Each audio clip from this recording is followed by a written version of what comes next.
Hi guys, so today we are going to talk about slugs and snails and how we can avoid them causing damage in our garden, and also we're going to talk about why I won't use slug pellets, and that is the current sold in the UK organic version of slug pellets.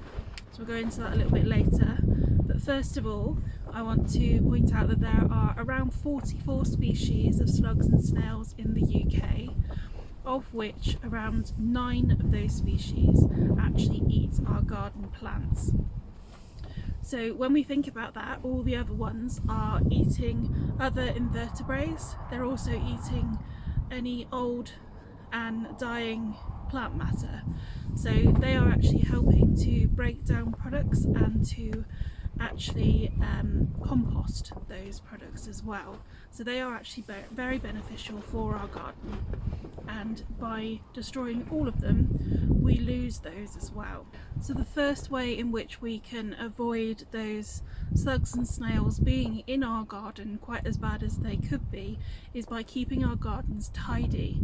And now this may be if you've got pots that are hanging around that are empty, or you've got just bits of wood that are hanging around in different areas and you've just not tidied them away. Maybe they've just got nowhere to put them and they're just, you know, everywhere, which we all have, and my garden definitely has these. They are the prime places where these slugs and snails are going to hide. So by removing those, it gives us the opportunity to control their hiding spaces. Now this is also true with raised beds. So if you don't need raised beds for one reason or another, it is really beneficial to avoid them, because what they do is they hide between the metal or the wood around the edges, and then they will pop up at night and then they will eat the plants in the bed at that point.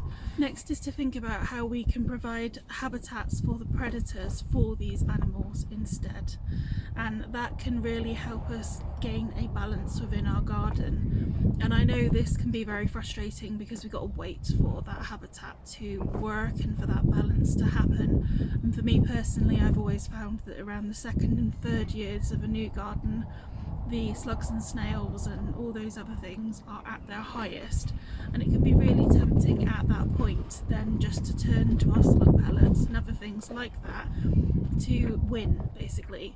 But all we're doing at that point is delaying the inevitable of either always having to rely on those products, or actually waiting and allowing nature to take control of it for us. So we can provide compost heaps. Also, leaf, log, stone piles will be really beneficial. Also, providing shrubs and trees for birds is very helpful as well, because there are certain birds that will eat our slugs and snails for us. Adding ponds to encourage toads and frogs is really beneficial, and this doesn't need to be a really large pond. This can be a washing up bowl that is sunken into the ground. As long as it's got an area for the frogs, toads and other creatures to get in and out, so you want to make sure that they've got some sort of platform or some either a piece of wood or some stones that they can get back out, otherwise they will drown, so that can really help.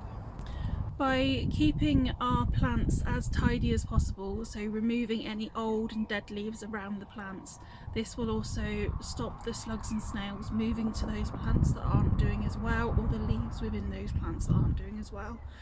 Also, having spare plants available, so when they have been damaged that we can pop a new one in, is really helpful. And making sure that those plants that we put out are as healthy as they can be and as strong as they can be before we do so. For some of us who don't have a huge amount of slug and snails that cause an issue, we might be able to put out very small plugs, but for those of us who have got a lot of damage that happens overnight, then to let that plug get considerably bigger and plant them out in an extra week or two can really help the plants sustain that damage. Going out into your garden at night time with a light, particularly on a damp night, will help as well. Pop on some gloves, because it is not a very nice job, and collect as many as you can find.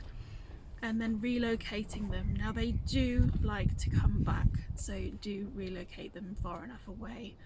I tend to not move them a huge distance, and I do find that it helps. You could also move them into your compost bin, because as I said, some of them may not even be eating the new plant matter. If you are lucky enough to have chickens or ducks, then letting them loose on your garden and they will help themselves to them can be an idea as well. The time of the day that we water will also make a difference. So if we're watering at night time, then we will find that those slugs are going to come out more, because it's easier for them to slime across the wet surfaces. So if you are able to water in the morning or just early enough in the evening to give it a chance to dry, then that can really help. So now we're going to talk about slug and snail pellets.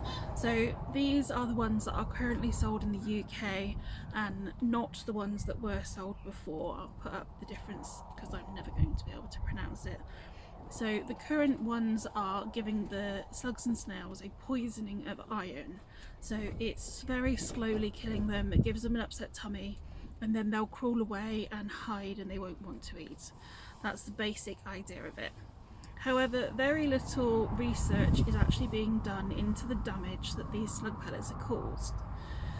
So they also colour them blue in order to avoid other animals eating it, which just seems ridiculous to me.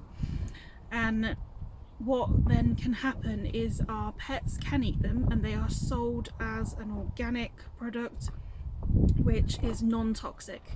And the difference is that actually it will be toxic if they get a huge amount, but it won't be toxic to a healthy animal who has a small amount. It's still not going to be pleasant for them. Slug pellets also work by enticing the slugs and snails to your plants, or to where they have been put. So by putting lots of pellets around your plants, what we're actually doing is quite counterproductive, because you could just be bringing them in when there isn't a problem before. So if you are using them, using a very small amount is one thing to make sure that you do, and also to reapply a small amount, not using them in big quantities, and don't use them where you don't have a problem as well. I personally wouldn't use them. We've got a dog that isn't very well, so I wouldn't use them for that purpose. I also wouldn't use them because of the damage that can be happening to the soil health. As I said, very little research has been done into this, but they are assuming that they are damaging earthworms already. So if they're damaging earthworms, then you've got to wonder what the microscopic soil life damage is happening as well. And as much as we can ignore this and just see the benefit to our plants, I can't see that there's enough of a benefit there to use such a product personally, and that's something that obviously people will have to make a decision for themselves. So why are they sold as organic? So the word organic can be used in two manners. So I'm organic, I'm organically made, I will compost if you put me into the ground, I'll be made of natural materials. However, I'm not organic by the way I live, the way I eat, what I may have on my body, in my body. So although the ingredients that are going into these are organic in their creation, it doesn't mean that they are organic in the same way as that we talk about organic gardening. Organic gardening is all about using principles to make sure that we impact our plants and our earth and our soil as little as possible by not interrupting those natural processes. So I don't really see that they should be able to sell them with the word organic on them, because it just gives this misunderstanding of what that truly means. So in my opinion, they are not truly an organic product. So animals that eat the slugs and snails that will be affected by those slug pellets include hedgehogs, toads, frogs, slowworms, centipedes and birds. So although these slug pellets in theory don't kill those animals, it can make them very poorly. Okay, so we've talked about all the things that can cause an issue, so let's now talk about the options that we have available to us as gardeners other than slug pellets if you're not willing to use those. So the first one I'm going to talk about here is nematodes. nematodes are found naturally in the soil already, and what they do is they attack certain things and reduce their numbers that way. However, by using nematodes, we have to remember that they are attacking all of these 44 species, not just the 9 species, as with the slug pellets as well, that are actually doing the damage. So that is then going to upset our ecosystem within our garden and not allow a natural course of the garden starting to take care of itself in that way, so it's going to delay that. So mulches can be very helpful. Things like strulch, shell on earth, a rough surface like gravel or pea gravel, so something that isn't smooth, can be really helpful. Coffee grounds, ground up eggshells, wood ash and human hair can also be a good option for mulches. All of these things are not proven to be completely foolproof.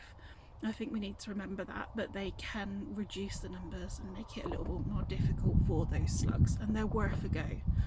Some of the products we can think about buying would include copper tape, copper rings, and then things like wool pellets. So something like this. They're little fibrous pellets that when they get wet, they swell up, and then it gives a ring around the plant to protect that plant. Now, what I can say about these is they can be quite expensive and you need a considerable amount for that area. However, they do continue to work when they get wet, which is often the opposite way with other products.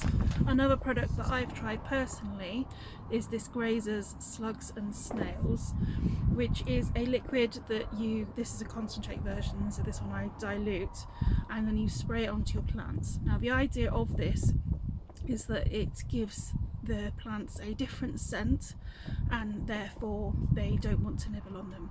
Of course, this does need to be reapplied. What I do find, however, is with a small little seedling, so for something like this, if I was to put this out to sell, or if I was to put that out into the garden straight away, then I would apply something like this, and it does seem to help. If, however, that plant was a lot bigger, then I might find that I could get away with spraying it just the one time that I popped it out and it wouldn't need it again. If they're that small, I would repeat it. We can also make a natural version of this ourselves by using a garlic mixture, just steeping them in water for a couple of hours and then spraying that on our plants, and it can do the similar thing. That can be used for a lot of different pests as well. And then another one to try would be beer traps. So these are going to be, you're going to put a little cup, you're going to sink it into the ground and then fill it up with beer, and basically the slugs go to the solution, sniff around, think that's interesting, they go in, and then they're too drunk to get back out. So that can be really helpful, but once again that is going to kill all of your slugs, not just the ones that we're trying to target. Giving our plants a cover is another thing to try as well. So a cut down Coke bottle or a squash bottle or something like that, making sure that the lid is off of the top, because we want to make sure that the plant still has plenty of oxygen, and then popping that over the top of our very young plants can help. When we're talking about how to deal with slugs and snails under cover, then what I want you to really look at is checking underneath pots, because they are often under them.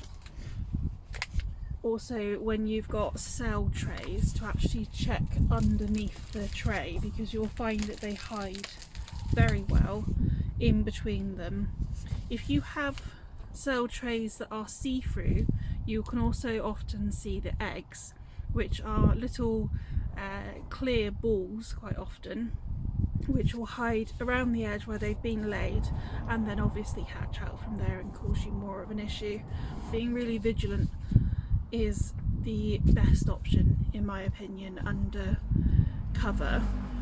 With soil blocks, if you are using them, one of the things that I find is that they hide between the blocks.